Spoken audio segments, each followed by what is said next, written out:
الحمد لله الأكرم الذي علمنا بالقلم وعلم الإنسان ما لم يعلم، والصلاة والسلام على رسوله الذي أرسل إلى العرب والعجم وعلى آله وأصحابه الذين هم بحور العلم والحكم.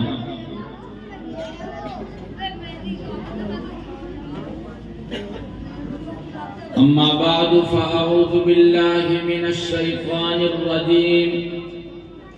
بسم الله الرحمن الرحيم. يا أيها الذين آمنوا إن تطيعوا الذين كفروا يردوكم على أعقابكم فتنقلبوا خاسرين، بل الله مولاكم وهو خير الناصرين. وقال سيدنا وحبيبنا محمد صلى الله عليه وسلم: الماهر بالقرآن مع السفرة الكرام البررة. وقال عليه الصلاة والسلام: الشرك أخفى من دبيب النملة السوداء في الليلة السوداء على الصفرة السوداء. صدق رسول الله صلى الله عليه وسلم. زبان و دل محمد کے ہیں، جان و تن محمد کا صلی اللہ علیہ وسلم. زبان و دل محمد کے ہیں، جان و تن محمد کا. قلم قرطاس لفظ و حرف فکر و فن محمد کا. جنید و ابو حنیفہ رومی و ہارون و ایوبی. جنید و ابو حنیفہ رومی و ہارون و ایوبی ہما اقسام کے گل ہیں، یہ ہے گلشن محمد کا صلی اللہ. غموں کی آزمائش ہو، خوشی کی شادمانی ہو. غموں کی آزمائش ہو، خوشی کی شادمانی ہو. نہ چھوٹا ہے نہ چھوٹے گا کبھی دامن محمد کا. غموں کی آزمائش ہو، خوشی کی شادمانی ہو. نہ چھوٹا ہے نہ چھوٹے گا کبھی دامن محمد کا. اور مجاہد بس خدا کا ہے وہی جو ہے محمد کا. مجاہد بس خدا کا ہے وہی جو ہے محمد کا. خدا کا بندہ بننا ہے تو بن پہلے محمد کا. درود پاک پڑھیں. اللہم صلی علی محمد النبی الامی وعلی آلہ واصحابہ وبارک وسلم تسلیما کثیرا کثیرا. اسٹیج پر تشریف فرما انتہائی قابل قدر حضرات علماء کرام، بزرگان دین، عامائی دین قوم و ملت، عزیز طلبہ، پیارے بچوں، نوجوان ساتھیوں اور اس اجلاس کو پس پردہ سننے کی سعادت حاصل کرنے والی میری ماؤں اور بہنوں، آپ کے انتہائی بافیض ادارے کے اس اجلاس میں حاضری میں اپنے لیے باعث سعادت تصور کرتا ہوں، اور خاص طور پر آج کی یہ حاضری جو انتہائی بابرکت شب میں ہو رہی ہے اور اللہ رب العزت کی مقدس اور آخری کتاب کی نسبت پر ہو رہی ہے، ظاہر ہے کہ اس نسبت کی وجہ سے اس کی مقبولیت اور اس کے بابرکت ہونے میں اضافہ ہو گیا ہے۔ میں دعا گو ہوں کہ اللہ رب العزت ہم سب کی حاضری اور ہمارے اس اجتماع کو قبول فرمائے، اور آپ سب حضرات کے سائے عاطفت کو اللہ رب العزت صحت و عافیت کے ساتھ قادر قائم رکھے، اور شاعر کی زبان میں دور میں ساغر رہے، گردش میں پیمانہ رہے، دور میں ساغر رہے، گردش میں پیمانہ رہے، میں کشوں کے سر پہ یارب پیر میں خانہ رہے۔ حضرات گرامی، بچوں شور کم کر دو بھائی تھوڑی دیر کے لیے، جہاں ہو وہیں بیٹھ جاؤ بھائی۔ جو حضرات کھڑے ہیں ادھر آ کر وہ سکون کے ساتھ بیٹھ جائیں، حضرت والا کا بڑا اہم بیان چل رہا ہے۔ تمام حضرات سے گزارش ہے کہ سکون و وقار کے ساتھ دھیان اور توجہ کے ساتھ بیٹھیں اور دھیان سے من لگا کے بیان کو سنیں۔ بھائی ایک طرف ہو جاؤ۔ حضرات گرامی، اس میں کوئی شک نہیں کہ حفاظ کرام کی دستار بندی اور قرآن کریم کے اوپر قرآن کریم کی نسبت پر ہمارا اور آپ کا یہ اجتماع ایک طرف بڑی سعادت، خوشبختی اور فرحت و انبساط کا موقع ہے، تو دوسری طرف ہمارے اور آپ کے لیے اپنے واجبات اور اپنے فرائض اور اپنی ذمہ داریوں کے شعور اور احساس کا بھی۔ یہ جلسہ کوئی رسمی جلسہ نہیں ہے کہ آپ یہ سمجھیں کہ 2-3 سال کے اوپر قرآن کریم کی نسبت پر حفاظ کرام کی دستار بندی کے عنوان سے ہم جلسہ کر لیتے ہیں اور کوئی رسم پوری کر لیتے رہیں۔ یاد رکھیے کہ یہ کوئی رسمی جلسہ نہیں ہے، بلکہ یہ جلسہ ہے ہمارے اور آپ کے لیے اپنی ذمہ داریوں کے شعور اور احساس کا جلسہ۔ اللہ رب العزت نے اس امت مسلمہ کو قرآن مقدس کی شکل میں انتہائی بابرکت اور انتہائی عجیب و غریب رہبر اور رہنما اور گائیڈ بک کی شکل میں یہ کتاب عطا کی۔ ضرورت ہے کہ اس موقع کے اوپر ہم یہ دیکھیں کہ اس کتاب مقدس کے حوالے سے ہم سے کہاں کہاں کوتاہیاں ہو رہی ہیں، کہاں کہاں کمیاں ہو رہی ہیں، اور ہم کس طریقے سے ان کوتاہیوں اور کمیوں کو دور کر سکتے ہیں۔ ہم اپنا احتساب کریں، اپنا جائزہ لیں اور سوچیں کہ اس کتاب مقدس کا حق ہم ادا کر رہے ہیں یا نہیں کر رہے ہیں۔ اگر نہیں کر رہے ہیں تو ہماری وہ کیا ذمہ داریاں ہیں جن ذمہ داریوں کو ہمیں اور آپ کو ادا کرنا ہے۔ اللہ رب العزت نے اپنی اس مقدس کتاب قرآن کریم کو انتہائی باعظمت اور بابرکت کتاب بنایا ہے، اور آقا کریم صلی اللہ علیہ وسلم کا اعلان فرمان ہے، ان ھذا القرآن احب الى اللہ من السماوات السبع والارضین السبع ومن فیہن۔ کہ یہ قرآن مقدس اللہ رب العزت کی نظر میں ساتوں آسمانوں، ساتوں زمینوں اور ان کے درمیان جتنی بھی مخلوقات ہے ان تمام کے مقابلے میں یہ کتاب سب سے زیادہ محبوب اور پسندیدہ کتاب ہے۔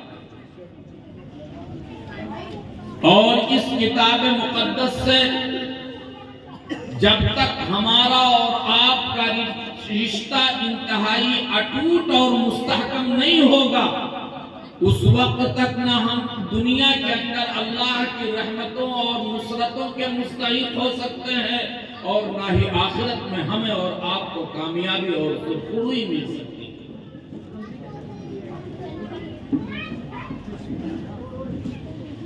یہ رشتہ ایک طرف عقیدے اور فکر کا رشتہ ہے، تلاوت کا رشتہ ہے، قرآن کریم کی تفہیم کا رشتہ ہے، عمل کا رشتہ ہے، اتباع کا رشتہ ہے، اور اس قرآن کریم کو اچھی طریقے سے پڑھنے اور اس قرآن کریم کے حق ادا کرنے کا رشتہ ہے۔ اور جب تک ان تمام رشتوں سے ہمارا اور آپ کا تعلق مضبوط نہیں ہوگا قرآن کریم سے، یاد رہے کہ اس وقت تک ہم قرآن کریم کا حق ادا نہیں کر سکتے۔ ایک طرف اللہ رب العزت نے ہمیں اور آپ کو اپنی مقدس کتاب پر ایمان کی دولت سے مالا مال فرمایا، اس پر جس قدر بھی شکر ادا کیا جائے کم ہے۔ دوسری طرف تلاوت کا اہتمام، سچی عظمت اپنے دلوں کے اندر پیدا کرنے کا جذبہ، قرآن کریم کو سمجھنے کی فکر، قرآن کریم پر عمل کرنے کی فکر، اور قرآن کریم کی تعلیمات سے اپنے آپ کو، اپنی اولاد کو، اپنے رشتہ داروں کو وابستہ کرنے کی فکر، اور اس سے بڑھ کر کے یوں کہیے کہ قرآن کریم کے پیغام کو پوری انسانیت تک اولین ترجیح کے ساتھ، سچے جذبے کے ساتھ پوری دنیا تک قرآن کریم کے پیغامات کو پہنچانا، یہ وہ ذمہ داریاں ہیں جو ہمارے اور آپ کے اوپر اللہ رب العزت کی طرف سے، جس دین کے ہم حامل ہیں اس دین متین کی طرف سے، اور جس نبی آخر الزمان علیہ الصلوۃ والتسلیم کے ہم امتی اور پیروکار اور غلام ہیں، اس نبی آخر الزمان صلی اللہ علیہ وسلم کی طرف سے ہمارے اوپر یہ ذمہ داریاں عائد کی گئی ہیں اور ڈالی گئی ہیں۔ یہ آقا کا صدقہ ہے، جو کچھ ہمیں ملا یہ جناب نبی کریم صلی اللہ علیہ وسلم کا صدقہ ہے، اور جو ملے گا وہ بھی آپ کے صدقے سے ملے گا۔ علامہ اقبال نے بہت پہلے کہہ دیا تھا، ہونا یہ پھول تو بلبل کا ترنم بھی نہ ہو، پھول سے مراد آپ صلی اللہ علیہ وسلم، ہونا یہ پھول تو بلبل کا ترنم بھی نہ ہو، زمن دہر میں کلیوں کا تبسم بھی نہ ہونا یہ میں تو پھر ساقی بھی نہ ہو، خم نہ ہو، بس میں توحید بھی دنیا میں نہ ہو، تم بھی نہ ہو۔ یہ آپ کا صدقہ ہے، اس قرآن کریم کے حق کو ادا کرنا ہماری اور آپ کی ذمہ داری ہے۔ یاد رہے کہ اگر قرآن کریم کا حق ادا نہیں کیا جائے گا، اس کی تعلیم کے لحاظ سے، اس پر عمل کے لحاظ سے، اس کی اشاعت کے لحاظ سے، اس کی عظمت کے لحاظ سے، تو آپ نے بار بار پڑھا ہوگا اور بار بار آپ نے علماء کی زبانی یہ بات سنی ہوگی کہ انسان جب کوئی گناہ کرتا ہے تو ایک سیاہ نقطہ اس کے دل پر لگ جاتا ہے۔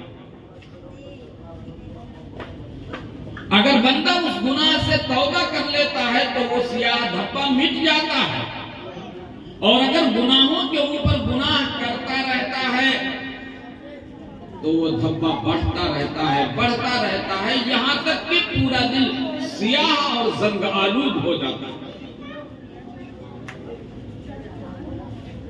فرمایا نبی آخر الزمان محمد عربی صلی اللہ علیہ وسلم نے، ان هذه القلوب تسطع کما یسطع الحدید اذا اصابہ الماء. آپ کا فرمان ہے. میں آپ کو کوئی قصے اور کہانی نہیں سنا رہا ہوں، اور نہ میرے پاس اتنا موقع ہے کہ قصے اور کہانی سن کر کے وقت کو گزار دیا جائے. یہ آپ کا ارشاد سنا رہا ہوں، اور یوں سمجھو کہ انہی کی محفل سجا رہا ہوں، چراغ میرا ہے رات ان کی. انہی کی محفل سجا رہا ہوں، چراغ میرا ہے رات ان کی. انہی کے مطلب کی کہہ رہا ہوں، زبان میری ہے بات ان کی. زبان میری ہے، مگر فرمان آقا نامدار محمد عربی صلی اللہ علیہ وسلم کا ہے. فرمایا آپ صلی اللہ علیہ وسلم نے ان هذه القلوب تسطع كما يسطع الحديد اذا اصابه الماء. آپ نے فرمایا کہ انسان کے دلوں کے اوپر ایسے ہی سنگ لگ جاتا ہے جیسے لوہے کے اوپر سنگ لگ جائے. حضرات صحابہ کرام نے عرض کیا کہ اللہ کے رسول اگر دلوں کے اوپر سنگ لگ جائے تو اس دل کے سنگ کو کیسے دور کیا جائے؟ تو جناب نبی کریم صلی اللہ علیہ وسلم نے دو عمل کی طرف اشارہ کیا. آپ نے دو عمل کی طرف اشارہ کیا. سب سے پہلا عمل آپ نے یہ بتلایا کہ اگر واقعی میرے امتی اور وہ سارے اللہ کے بندے جن کا ایمان ہے اللہ پر، اللہ کے رسول پر، اللہ کی کتاب پر، اللہ کے فرشتوں پر، حساب اور کتاب، پل صراط اور جنت اور جہنم پر جن کا ایمان ہے، وہ کان لگا کر کے سن لیں. اگر کوئی بھی میرا امتی یہ چاہتا ہے کہ اس کے دل کے سنگ دور ہو جائے تو پہلا عمل آپ نے فرمایا اکثروا ذکر ہادم اللذات، کہ موت کو کثرت سے یاد کیا. موت کو یاد کرو گے، قبر کی تنہائی کو یاد کرو گے، تمہارے دلوں کے اندر اللہ رب العزت کے سامنے جواب دہی کا احساس پیدا ہوگا. اور جب انسان کے دل میں جواب دہی کا احساس پیدا ہو جائے اور کسی انسان کے دل میں خدا کا خوف پیدا ہو جائے تو اس کا اثر یہ نکلتا ہے کہ بندہ اللہ کی بندے کی طرف اللہ کی رحمت متوجہ ہوتی ہے اور بندہ گناہوں سے بچ جائے. بغیر خدا کے خوف کے نہ تو انسان گناہوں سے بچ سکتا ہے اور نہ ہی اس کے دل کا زنگ دور ہو سکتا ہے. مجھے یہ بتلانے کی ضرورت نہیں ہے کہ ہمارے اور آپ کے آقا محمد عربی صلی اللہ علیہ وسلم کی بعثت جس ماحول کے اندر ہوئی تھی وہ برائیوں سے بھرا ہوا ماحول تھا، پراگندہ ماحول تھا، ظلم اور ستم سے بھرا ہوا پورا معاشرہ تھا. نبی کریم صلی اللہ علیہ وسلم نے اس پورے معاشرے کو جب پاک کرنے کا ارادہ کیا، ان کو جرائم سے پاک کرنے کا ارادہ کیا، تو آج کی طرح نہیں، آج کی حکومتوں کی طرح نہیں. آج بھی دنیا کی حکومتیں یہ چاہتی ہیں کہ جرائم کا خاتمہ ہو اور اس کے لیے سی سی ٹی وی کیمرے لگائے جاتے ہیں، جگہ جگہ پولیس اسٹیشن قائم کیے جاتے ہیں اور 100 اور 112 نمبر کی گاڑیاں ایجاد کی جاتی ہیں. اگر لوگوں سے پوچھا جائے کہ یہ سارا کھیل کیوں ہو رہا ہے تو جواب دیا جاتا ہے یہ سب اس لیے ہو رہا ہے تاکہ مجرم جنگ پکڑ میں آ جائے اور دنیا سے جرائم کا خاتمہ ہو جائے. مگر ہم یہ دیکھتے ہیں کہ جتنے آلات ایجاد ہو رہے ہیں، جتنے پولیس اسٹیشن قائم کیے جا رہے ہیں، جرائم اور بھی بڑھتے جا رہے ہیں. دنیا والے اگر اس بات میں مخلص ہیں کہ دنیا سے جرائم کا خاتمہ ہو اور حکومتیں واقعی یہ چاہتی ہیں کہ اس دنیا سے جرائم کا خاتمہ ہو تو ان حکومتوں کو ان اصولوں کی طرف آنا پڑے گا، اس قانون کی طرف آنا پڑے گا، اس طرز کی طرف آنا پڑے گا جو طرز ہمارے اور آپ کے آقا محمد عربی صلی اللہ علیہ وسلم نے اپنایا. تب جا کر کے جرائم کا خاتمہ ہوگا. میرے آقا جس ماحول میں پیدا ہوئے تھے وہ ماحول بڑا پراگندہ ماحول تھا، لیکن کوئی سی سی ٹی وی کیمرہ نہیں لگایا گیا. دنیا ظاہر پر توجہ دیتی ہے اور ہمارے اور آپ کے آقا نے باطن پر توجہ دی. آپ نے پہلے دلوں کو پاک کیا، ان دلوں کے اندر خدا کا خوف ان فی الجسد مضغۃ اذا صلحت صلح الجسد كله واذا فسدت فسد الجسد كله الا وهي القلب، او كما قال علیہ الصلوۃ والسلام، آپ نے فرمایا کہ اس جسم انسانی کے اندر گوشت کا ایک لوتھڑا ہے، ہر بندہ اس گوشت کے لوتھڑے کی نگرانی کرتا رہے، اگر گوشت کا وہ لوتھڑا صاف اور ستھرا ہوگا تو اس جسم انسانی سے صادر ہونے والے سارے اعمال کے اندر صلاح اور درستگی رہے گی، اور اگر گوشت کے اس لوتھڑے کے اندر فساد اور بگاڑ آ گیا تو اس جسم انسانی سے صادر ہونے والے سارے اعمال کے اندر فساد اور بگاڑ رہے گا۔ آپ نے فرمایا کہ گوشت کا وہ لوتھڑا دل کو پاک کرو، اگر اس دل کو ہم نے اور آپ نے پاک کر لیا تو خدائے پاک کی قسم ہماری جنت بدل جائے گی، ہماری خلوت بدل جائے گی، ہمارا دن بدل جائے گا، ہماری رات بدل جائے گی۔ اور جناب نبی کریم صلی اللہ علیہ وسلم نے پہلا عمل جو کیا وہ یہ کیا کہ حضرات صحابہ کرام کے دلوں کو آپ نے غسل طہارت دیا اور دلوں کو پاک کیا تھا۔ اور آپ کو بتلاؤں کیسا پاک کیا تھا؟ آپ نے صحابہ کرام کے دلوں کو ایسا پاک کیا تھا کہ آج بھی سیرت اور تاریخ کی کتابوں میں یہ واقعہ درج ہے کہ حضرت ابو مرثد غنوی رضی اللہ تعالیٰ عنہ اسلام لانے سے پہلے ان کی ایک آشنا تھی، مکے کے اندر ایک معشوقہ تھی۔ اسلام لانے سے پہلے آپ اسلام لائے اور ہجرت کر کے مدینہ المنورہ تشریف لے گئے، اور ایک موقع کے اوپر کسی ضرورت سے جب مکہ آئے اور اس عناق نامی معشوقہ کو یہ پتہ چل گیا کہ ابو مرثد غنوی آنے والے ہیں، تو وہ راستے کے اوپر کھڑی ہو گئی اور حضرت ابو مرثد سے ریکویسٹ اور درخواست کرنے لگی کہ آج کی شب اور آج کی رات ہمارے ساتھ گزار دو۔ حضرت ابو مرثد نے فرمایا کہ نہیں، میں اسلام کے دامن سے وابستہ ہو چکا ہوں اور یہ میرے اسلام کے اندر سراپا گناہ ہے، اور قرآن کا ارشاد ہے لا تقربوا الزنا، زنا کے قریب مت جاؤ، اب میں تمہارے جال اور فیور میں نہیں آ سکتا ہوں۔ عورت کو پیچھا کرتے رہی معشوقہ، اور حضرت ابو مرثد غنوی نے غار کے اندر وہ رات گزاری، اس سے بچنے کی۔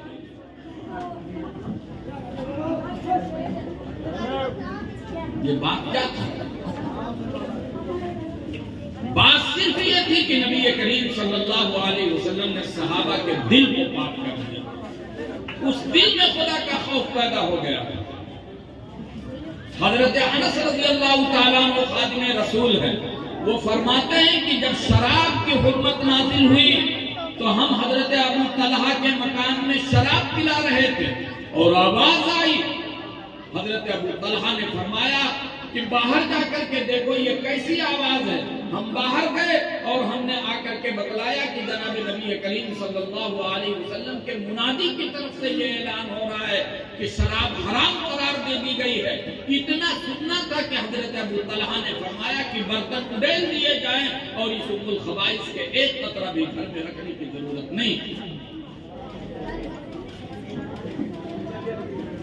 اے بچوں، یہاں اسٹیج کے پیچھے تم لوگ بہت شور کر رہے ہو، کوئی دور چلے جاؤ اگر شور ہی کرنا ہو، کیا ضرورت ہے یہ شور کرو؟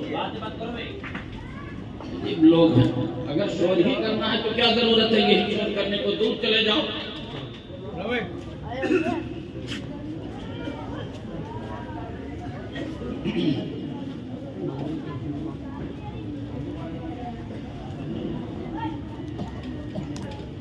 ہم اور آپ ہوتے ہیں، ہمارے اور آپ کے دل ہیں۔ جب ہم کوئی تقریر سنتے ہیں، کوئی بات سنتے ہیں، تو ہمارا اور آپ کا حال کیا ہوتا ہے کہ فوراً شیطان ہمارے پاس آ جاتا ہے۔ اگر کسی کی تقریر اثر انداز ہوئی اور دل میں یہ خیال پیدا ہوا کہ ہم آج سے جماعت سے نماز کی پابندی کریں گے، تو فوراً شیطان آ جاتا ہے اور کہتا ہے کہ جمعہ سے پابندی کیجیے۔ آتا ہے کہ نہیں آتا؟ کیوں؟ اس لیے کہ ہمارا دل پاک ہے۔ علماء نے بڑی اچھی بات لکھی ہے کہ صاف اور پاک دل انسان اگر لندن اور پیرس کی بازاروں میں بھی چلے گا تو اگر اس کا دل پاک ہوگا اور اس کے دلوں میں خدا کا خوف ہوگا تو یہ نگاہیں غلط نہیں اٹھ سکتی. اور اگر دل ہی ناپاک ہے تو مکے اور مدینے سے واپس آ کر کے حاجی جو مکے سے حج کر کے آتا ہے اگر دل ناپاک ہے تو یہاں آ کر کے بھی وہ اپنے بھائی کی زمین کو غصب کرنے میں پیچھے نہیں رہے. بے شک بے شک. کیوں؟ اس لیے کہ دل نہیں پاک. جب اس دل کے اندر خدا کا خوف ہوتا ہے تب جا کر کے انسان گناہوں سے بچتا ہے.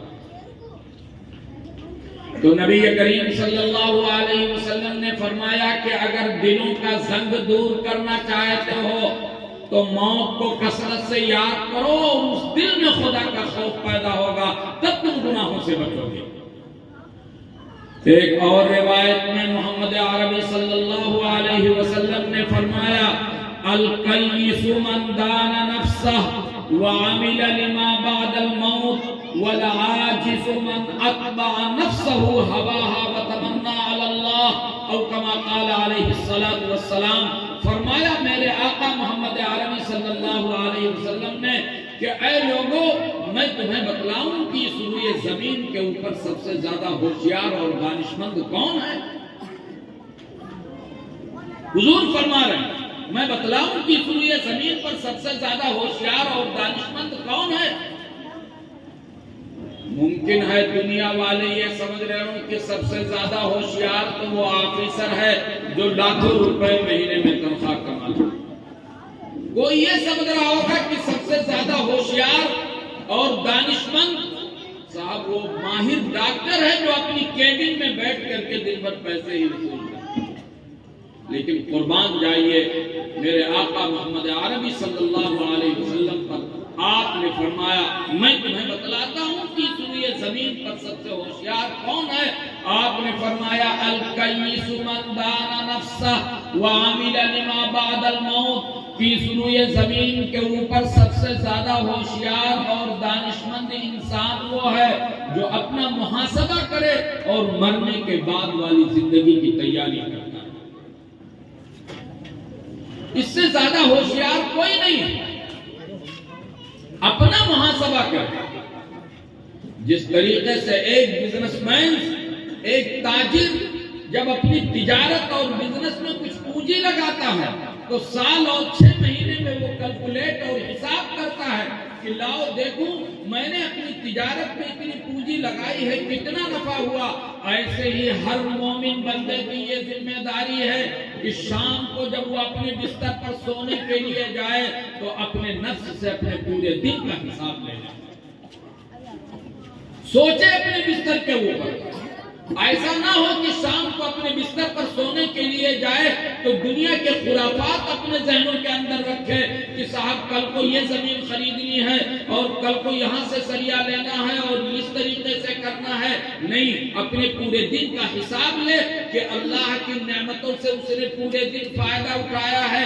ان پیروں سے فائدہ اٹھایا, ہاتھوں سے فائدہ اٹھایا, ان آنکھوں سے فائدہ اٹھایا.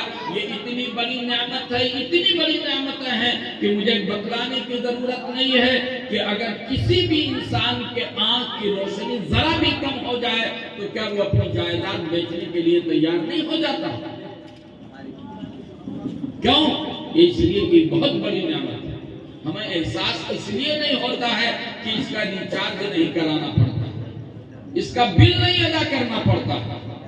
ہمیں احساس نہیں ہوتا ہے, اس لیے ان آنکھوں سے گناہ کرتے رہتے ہیں, ان ہاتھوں سے گناہ کرتے رہتے ہیں, پیروں سے گناہ کرتے رہتے ہیں. احساس نہیں ہوتا ہے. جب شام کو اپنے بستر پر سونے کے لیے جاؤ تو اپنے پورے دن کا حساب لے لو اپنی ذات سے کہ ہم نے اللہ کی نعمتوں سے فائدہ اٹھایا ہے.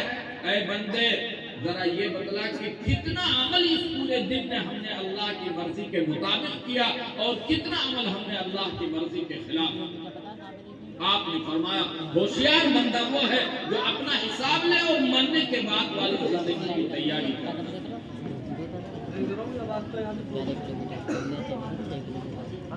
دوسرا عمل بتلایا میرے آقا محمد عربی صلی اللہ علیہ وسلم نے کہ اگر دلوں کا زنگ دور کرنا چاہتے ہو تو آپ نے فرمایا کہ کثرت کے ساتھ قرآن کریم کی تلاوت کیا. قرآن کریم کی تلاوت کرو گے دلوں کا زنگ دور ہوتا چلا جائے گا. اس کی برکتیں دیکھو گے، اپنے جسموں پر اس کی برکتیں دیکھو گے، اپنے گھروں میں اس کی برکتیں دیکھو گے، مگر قرآن کریم کی تلاوت پابندی سے. یہ ایک طویل مجمع بیٹھا ہے، آپ میں سے ہر شخص، ہم میں سے ہر شخص غور کرے. کیا یہ افسوس کا مقام نہیں ہے کہ ہمارے پاس ہماری بزنس اور تجارت کے لیے وقت ہے، ہمارے پاس زراعت کے لیے وقت ہے، ہمارے پاس مکانات کی تعمیر کے لیے وقت ہے، ہمارے پاس لڑکے اور لڑکیوں کی شادی کے لیے وقت ہے، ہمارے پاس کورٹ اور کچہری کے لیے وقت ہے. اگر وقت نہیں ہے ہمارے پاس تو قرآن کریم کی تلاوت کے لیے 10 منٹ رکھیں. کتنے لوگ ہیں جو پابندی سے تلاوت کرتے ہیں؟ بعد میرے مجھ سے بیان کرنے والوں نے بیان کیا کہ مولانا صاحب رمضان میں قرآن اٹھاتا ہوں تو دوسرے رمضان ہی میں قرآن اٹھانے کی نوبت ہے. ایسے بھی لوگ. افسوس کی بات ہے، ملی نہ اتنی بھی فرصت کی اس کو پڑھ لیتا، ملی نہ اتنی بھی فرصت کی اس کو پڑھ لیتا. کتاب تیرے لیے آسمان سے اتری تھی، کتاب میرے لیے آسمان سے اتری تھی، یہ کتاب کسی اور کے لیے نہیں اتری تھی. سوچیں میری مائیں اور بہنیں، اگر ان کے کانوں تک یہ آواز جا رہی ہے تو وہ خود بھی غور کریں. ان کے گھروں میں روزانہ کپڑوں کی دھلائی ہوتی ہے، ان کے لباس روزانہ بدلے جاتے ہیں، اور بیچارہ غریب قرآن کریم کا جزدان پڑا رہتا ہے اور سالوں سال سے دھلنے کی ضرورت اور نوبت نہیں پیش آتی. ابھی چند دنوں پہلے اسی موبائل کے اندر میں نے ایک وہ پڑھا، اس میں یہ تھا کہ کسی جگہ کوئی لائبریری قائم ہوئی اور ماسٹر صاحب نے یہ کہا کہ بچوں اس اسکول میں ایک لائبریری قائم ہوئی ہے، تمہارے گھروں میں جو زائد بک اور کتابیں ہوں وہ لا کر کے یہاں رکھ دو تاکہ پڑھنے والے پڑھ سکیں. تو 90% بچے جو دوسرے دن گھروں سے زائد کتاب لے کر کے آئے وہ قرآن شریف لے کر کے آئے کہ میں اپنے گھروں میں دیکھ رہا ہوں کہ الماریوں کے اندر یہ بک پڑی ہوئی ہے اور اسے کوئی اٹھاتا نہیں. یہ قرآن کریم کا جلسہ اسی احساس کو جگانے کے لیے. میں نے شروع میں کہہ دیا تھا کہ یہ رسمی جلسہ نہیں ہے، یہ اسی احساس اور اسی فکر کو جگانے کے لیے ہے کہ ہم قرآن کریم کا حق کہاں تک ادا کر رہے ہیں.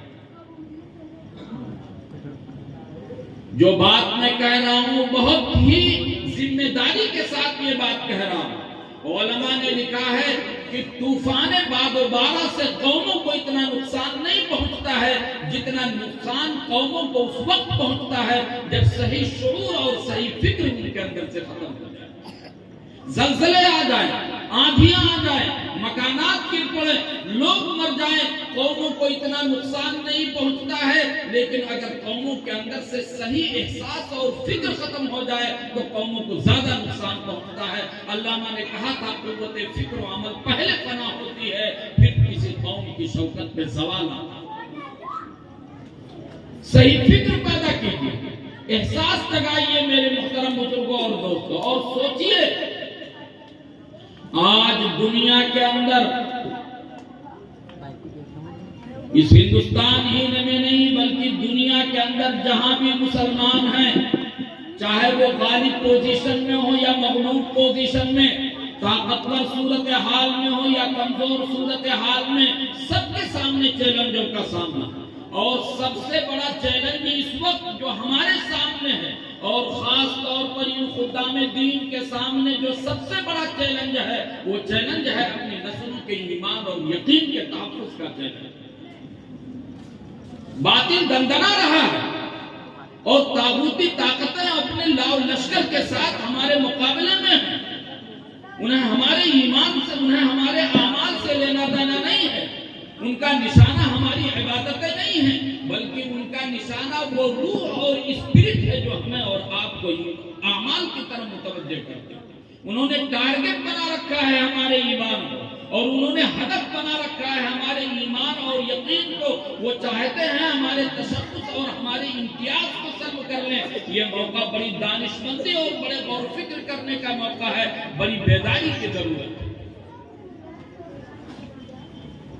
یہ روز و شب، یہ صبح و شام، یہ بستی یہ ویرانہ، یہ روز و شب، یہ صبح و شام، یہ بستی یہ ویرانہ، سبھی بیدار ہیں، انسان اگر بیدار ہے، ہمیں اور آپ کو بیدار ہونا پڑے گا۔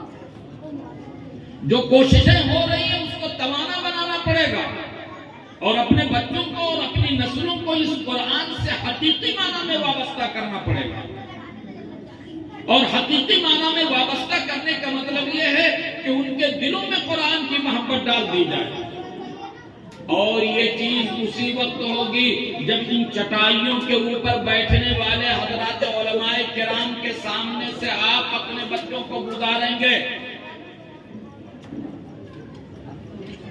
میں یہ نہیں کہتا ہوں کہ آپ اپنے بچوں کو انجینئر اور ڈاکٹر نہ بنائیں، اعلیٰ تعلیم نہ دیں، بلکہ میں دارالعلوم دیوبند کا ادنا خادم ہونے کی وجہ سے اس معتبر اسٹیج سے بڑی ذمہ داری کے ساتھ یہ بات کہہ رہا ہوں کہ اس میں کوئی شک نہیں، قوم کو ضرورت ہے اچھے ڈاکٹرز کی، قوم کو ضرورت ہے اچھے ٹیچرز کی، قوم کو ضرورت ہے امانتدار بزنسمینز کی، قوم کو ضرورت ہے اچھے آفیسرز کی، قوم کو ضرورت ہے اچھے سیاستدان کی، مگر یاد رہے کہ سب سے زیادہ ضرورت ہے ہمیں اچھے دیندار اور اچھے مسلمان کی۔ آپ کا بیٹا ڈاکٹر ہو بہت اچھا، آپ کا بیٹا انجینئر ہو بہت اچھا، آپ کا بیٹا ٹیچر ہو بہت اچھا، لیکن ان علماء کے سامنے سے انہیں گزار کر کے صحیح قرآن پڑھا دیجئے، ان علماء کے سامنے سے گزار کر کے ان کے دلوں کے اندر دین کی محبت اس طریقے سے راسخ کر دیجئے کہ زندگی کے جس محکمے کے اندر رہیں، سچے اور پکے اور دیندار بن کر کے رہیں، تبھی آنے والی نسلوں کا ایمان باقی رہ سکتا ہے۔ اور اگر آپ نے بڑی اعلیٰ تعلیم دے دی مگر آپ کے مرنے کے بعد صحیح قرآن کریم پڑھ کر کے آپ کا پیارا بچہ آپ کے حق میں ایصال ثواب نہیں کر سکتا ہے تو آپ نے اس کی دنیا تو بنا دی مگر آپ کے آخرت میں کوئی فکر نہیں کی، جبکہ قرآن ہمیں حکم دیتا ہے یا ایھا الذین آمنوا قوا انفسکم واہلیکم نارا۔ جب بھی قرآن یا ایھا الذین آمنوا سے خطاب کرتا ہے تو اس کے مخاطب صرف حضرت ابوبکر و عمر نہیں ہیں، حضرت عثمان اور علی ہی صرف نہیں ہے رضی اللہ علیہم اجمعین، بلکہ اس کے مخاطب وہ بھی تھے، اس کے مخاطب ہم بھی ہیں، اور قیامت تک آنے والی پوری امت مسلمہ اس کی مخاطب رہے گی۔ ہم ہی سے کہا جا رہا ہے کہ خود بھی بچو اور اپنے اولاد کو بچاؤ جہنم کی اس آگ سے جس کے ایندھن انسان اور پتھر۔ کیا یہ ہماری ذمہ داری نہیں ہے کہ ہم اپنے بچوں کو جسمانی راحت پہنچانے کی پوری فکر کرتے ہیں؟ انہیں گرمی لگتی ہے تو ان کے لیے پنکھے کا انتظام کرتے ہیں، اور وسعت ہوتی ہے تو کولر کا انتظام کرتے ہیں، اور وسعت ہوتی ہے تو ان کے لیے اے سی کا انتظام کرتے ہیں، اور مقصد صرف یہ ہوتا ہے کہ میرے بچے کو کوئی جسمانی تکلیف نہ ہو۔ میرے محترم بزرگوں اور دوستوں، جسمانی راحت پہنچانے کے لیے ہم پوری فکر کریں اور روحانی اور اخروی راحت پہنچانے کی ہم فکر نہ کریں، یہ کہاں کی دانش ہے؟ اس لیے اس مسئلے کو حساسیت کے ساتھ لینا پڑے گا، صحیح فکر کے ساتھ لینا پڑے گا، اور یاد رہے کہ یہ صحیح شعور، صحیح فکر اور ایمان کی پختگی انہی مکاتب اور مدارس سے ملتی ہے۔ اللہ رب العزت جزائے خیر دے حضرت مولانا محمد قاسم صاحب نانوتوی رحمہ اللہ تعالی اور ان کے دور کے اور ان کے بعد کے اہل عظیمت علماء ربانیین پر اور ان کی قبروں کے اوپر ابد تک اللہ رب العزت رحمتوں کے انوارات و برکات نازل فرمائے کہ انہوں نے اس خطرے کو محسوس کیا تھا اور بہت پہلے ہی مدارس کی بنیاد ڈالی تھی جو حقیقت میں دین کے قلعے ہیں، اور ہم سب کی ٹوپیاں ان کی جوتیوں پر قربان کہ انہوں نے دین کے تحفظ کے یہ قلعے تعمیر کیے، اور یہ مدارس اور یہ مکاتب یاد رہے کہ ہمارے عقیدے اور ایمان کا تحفظ پہلے کرتے ہیں اور دین کی تعلیم کا فریضہ بعد میں انجام دیتے ہیں۔ مقصود ایمان اور عقیدے کا تحفظ ہے اور دینی تعلیم تو محض وسیلہ اور ذریعہ۔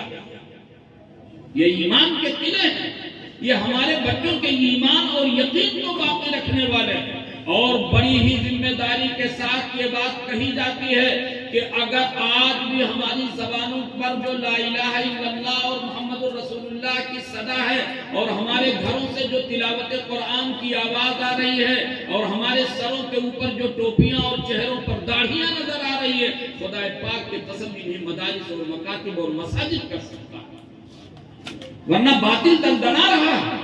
وہ یہی چاہتا ہے کہ ہم سے ہماری ٹوپیاں چھین لے، ہماری داڑھی، اور ہم اس طریقے سے زندگی گزارے جیسے غور زندے، اگرچہ ان کی یہ کوشش نہ کبھی کامیاب ہوئی ہے اور نہ کامیاب ہوگی۔ نور خدا ہے کفر کی حرکت پہ خندسن، ان سے یہ چراغ دکھایا نہ جائے گا انشاءاللہ، لیکن بہرحال بیدار ہونے کی ضرورت ہے، بہت بیداری کی ضرورت ہے۔ اور میں بات ختم کر رہا ہوں یہ کہہ کر کے کہ یاد رہے کہ دشمن بہت بیدار ہے، ہمیں اور آپ کو بیدار ہونے کی بہت ضرورت ہے، ہمیں جواب دینا ہے دشمن۔ اور میں یہ نہیں کہتا ہوں کہ جواب دینے کے لیے تیر و تلوار اٹھانے کی ضرورت ہے، ہمیں جواب دینا ہے اپنے اخلاق سے، ہمیں جواب دینا ہے اپنے کردار سے، ہمیں جواب دینا ہے اپنی نشست و برخاست سے، ہمیں جواب دینا ہے اپنی طرز زندگی سے، اور دشمنوں کو یہ بتلانا ہے کہ اگر تمہیں ہماری مقدس کتاب قرآن کریم سے نفرت ہے تو اس جلسے کے اندر موجود میں سے ہر فرد یہ عزم کر کے اٹھے کہ ہمارے گھر کا، ہمارے رشتہ دار کا، ہمارے خاندان کا کوئی بچہ ایسا باقی نہیں رہے گا جس کو ہم قرآن کی تعلیم دیں گے۔ بھائی یہ ہے عملی طور پر وابستہ ہوتے ہیں، یہ عزم کر کے اٹھے میری مائیں اور بہنیں بھی کہ ہمارے گھروں کا چولہا نہیں جلے گا اس وقت جب تک کہ اس گھر سے قرآن کریم کی تلاوت کی آواز نہیں آتی۔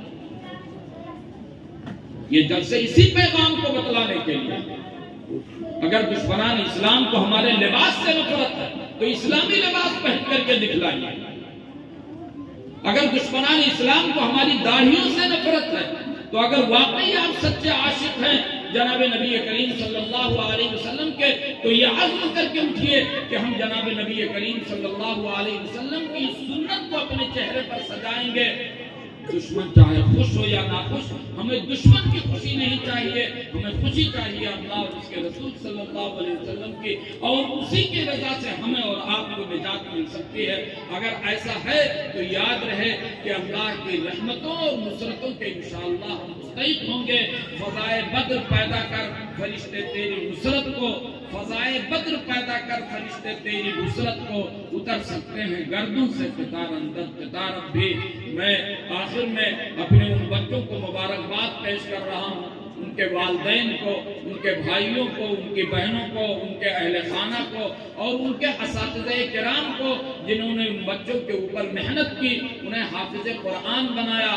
مگر ان بچوں سے میں یہ کہتا ہوں کہ ابھی انہوں نے نقوش یاد کیے ہیں، الفاظ یاد کیے ہیں، اس لیے یہ کافی نہیں ہے، بلکہ عالم بننے کے لیے آپ اپنے اندر عزم کریں، حوصلہ کریں، اور ان کے والدین کو بھی چاہیے کہ انہیں عالم بعمل بنانے کے لیے تیار ہو جائیں۔ انشاءاللہ یہ کھیپ تیار ہو رہی ہے، یہ اس شہر کے لیے بھی برکت ہے، اور ان کی زبانوں سے قرآن کریم کا پڑھنا اور آپ کو سنانا یہ پورے شہر کے لیے برکت کا ذریعہ ہے۔ اللہ رب العزت ان بچوں کو عالم بعمل بنائے، ان کے والدین کو اس کی برکتیں پہنچائے، اور انہیں وہ اپنا نام بھی روشن کریں، اپنے اساتذہ کا بھی نام روشن کریں، اپنے شہر کا بھی نام روشن کریں، اور اس طریقے سے اللہ رب العزت انہیں دین کا داعی اور سچا خادم بنائے۔